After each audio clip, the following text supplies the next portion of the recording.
ዛሬ ከሰዓት ሙሉ የአዲስ አበባ ነጋዴ በቦሌ ፍላሚንጎ ሀያት ሪጀንሲ ሆቴል ጋር እንደምትመለከቱት እየተጋፋ ይገኛል።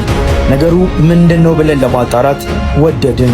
ጉዳዩ ከፍላሚንጎ አጠገብ ዋናው መንገድ ላይ ሙሉ ለሙሉ የተጠናቀቁ የንግድ ሱቆችን ከ9 ሚሊዮን 500 ሺህ ሙሉ ክፍያ ጀምሮ በምቹ አከፋፈል እናንተን በመጠበቅ ላይ እንደሚገኝ ሰማን።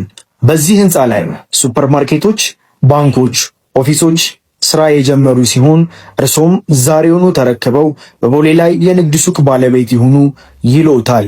በተጨማሪም በ15% ቅድመ ክፍያ እስከ 20 ዓመት እየኖሩ የሚከፍሉትን የ20 ዓመት ባንክ ብድር የተመቻቸላቸውን ከ14 ሚሊዮን 500 ሺህ ሙሉ ክፍያ ጀምሮ የመኖሪያ አፓርትመንቶችን ይዘው ቀርበዋል።